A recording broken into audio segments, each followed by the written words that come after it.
Okay, you've heard me say this, but I'm going to say it again. Full disclosure, I'm not a millionaire yet, but I do plan to be one day. It's not because I want a big pile of money and be super wealthy.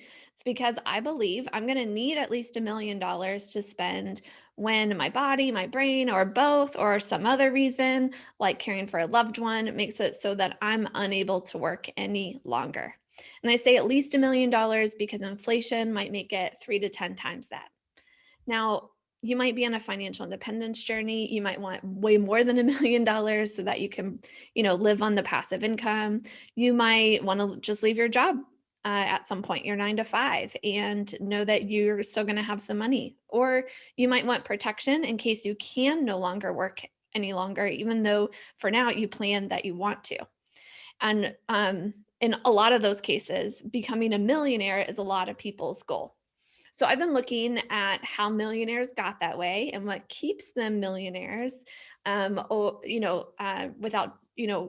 they plan to be a millionaire and then something comes along and makes them not a millionaire kind of thing. Like, how do they ensure that they get that way? And today I want to share with you what I've found about how they protect their wealth as it's growing and as they're using it from loss. Yesterday, we talked about the biggest threat to becoming a millionaire, number one. Today, we're going to talk about number two. So, welcome to the FIFE movement. I'm your host, Amanda Neely. This is the only movement that helps our generation create our unique, feminine, and entrepreneurial path to financial independence. Please be sure to subscribe. And if you're watching on YouTube, you also got to hit that bell so that you get notifications of future videos. Now, if you haven't checked out the last episode, please do so. In that episode, I share the biggest threat to becoming a millionaire, number one, and it's about volatility and how it takes a potential millionaire and volatility can make them a 750,000 there. Today, I want to show you the biggest threat to becoming a millionaire, number two, and how it can impact you even if you're not aware of it. Now, I have a question for you. Have you ever tried to look up the fees on your 401k or IRA or 403b or your brokerage accounts? The annual and quarterly statements are hard to decipher. The when you first signed up, you probably got a long, like 14 plus page disclosure with all the fine print and everything. And what the Employee Benefit Research Institute found was that only half of 401k plan participants even noticed the fee information contained in their fine print. On average, though, I looked it up. If you're in a small 401k plan, you're paying 1.9% in fees every year. And that's average. Some people are going to pay more.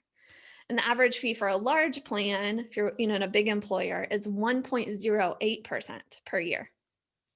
So for the example that I'm going to show you, I used 1.5%, kind of in the middle between that small plan and that large plan.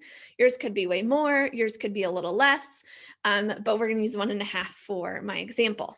I'm going to show you how that fee can also add on to the volatility to make your plan to become a millionaire even more or less likely. So let me share my screen and here we go. So if you're catching the podcast version, I'm going to try to explain this really well, but you might check out the YouTube version so you can actually see what I have here. The orange line is what that financial rep might have projected to you. The gray line is with volatility added. That's the same two lines we looked at yesterday. And then the blue line is with fees added on. And what we'll notice, they start the same when you're 35 or very close when you're 35. But over time, the fees really add up and they're destroying the compounding, right? They're interrupting the compounding of your growth. And so when you're 65, the financial rep who projected your numbers said you're going to be a millionaire. With volatility, you became a 750,000 there. And then with fees, 1.5%, which again, some people pay more, 1.5%, your account balance comes down to 574,608. That's how much the fees can impact. So now you were going to be at 1 million. Now you're at a little more than half of your million. If you're 65, planning to retire, you're probably really shocked right now, right? Especially if you weren't watching that over time, because the gurus always tell you don't look at your 401k balance, right? Now, for our number nerds out there, I want to show you my orange and gray lines, exact same as yesterday.